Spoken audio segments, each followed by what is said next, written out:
¿Qué pasa si fumo uno, muelo clonazepam, me aspiro ese clonazepam por la nariz, me tomo un litro de vodka mezclado con aguarrás y me inyecto jabón en polvo? ¿Eso me va a pegar? Ese tipo de preguntas las recibo con mucha frecuencia en los vivos y yo sé que a primera vista muchas personas me van a decir, bueno, Querosén, no le des tanta importancia, al fin y al cabo son niños tratando de llamar la atención en una red social.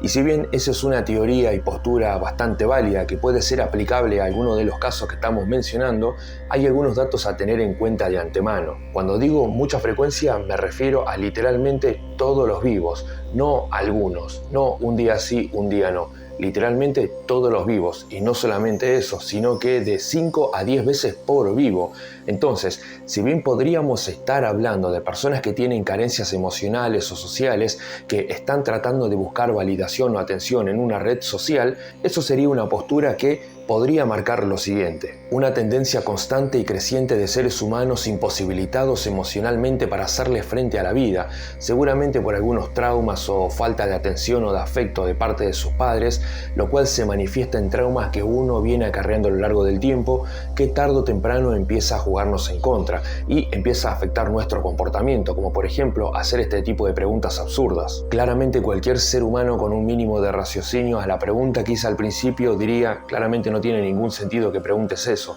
ya sabes lo que te va a pasar. Pero podríamos arrancar por los sistemas educativos en donde se hace más énfasis al aprendizaje de memoria para alcanzar una calificación o nota en lugar de fomentar el pensamiento reflexivo, crítico, analítico, creativo y la comprensión en general. Entonces a esto también va aparejado las dinámicas de las redes sociales, en donde los algoritmos suelen premiar más el contenido viral o sensacionalista en lugar del contenido que lleve más al debate, lo reflexivo y al pensamiento. Esto hace que los usuarios busquen más sin sentido y el absurdo para poder resaltar en las redes sociales. También hay que tener en cuenta que existe un cambio en el entretenimiento, es decir, en lo cultural y en el entretenimiento, lo cual sabemos que las redes sociales suelen premiar más las payasadas en lugar del humor que deje un mensaje o sea más reflexivo. Esto puede ser tomado también como un mecanismo de afrontamiento para un mundo digital sobreestimulante. Los gobiernos podrían beneficiarse inadvertidamente de este tipo de conductas,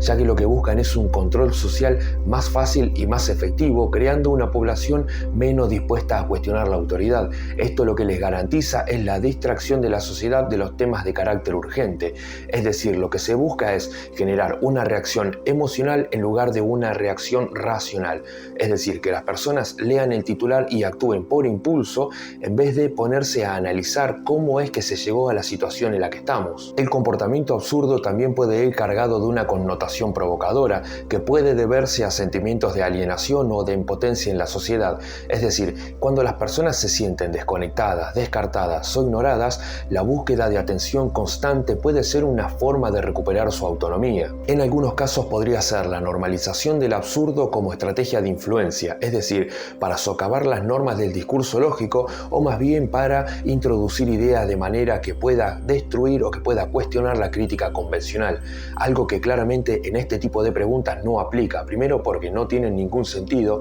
y segundo porque debatirlas no llevaría a ningún lado. A nivel individual, el absurdo y la inmadurez podrían sugerir una falta de regulación emocional o más bien una necesidad de atención o validación, lo cual podría sugerir que es hora de que se empiece a tener más en cuenta ciertos temas que están ligados a la salud mental y emocional. Pero no solamente eso, todavía nos queda una teoría más que es inclusive un poco más llamativa. Podría llegar a contemplar que este tipo de preguntas viene de personas que vienen acarreando quizás algunas carencias emocionales y necesidad de atención, por eso es que hacen este tipo de preguntas de manera pública para ver cómo reaccionan las otras personas, a ver si les prestan atención, pero dado el punto de que recibo este tipo de preguntas en todos los vivos y de 5 a 10 veces por vivo, podríamos hablar también de que puede deberse a un declive en el intelecto a nivel mundial, lo cual sería quizás algo grave para nosotros como seres humanos y algo beneficioso para los gobiernos, lo cual podría indicar e inclusive darles el aval al gobierno a que tengan la hierba prohibida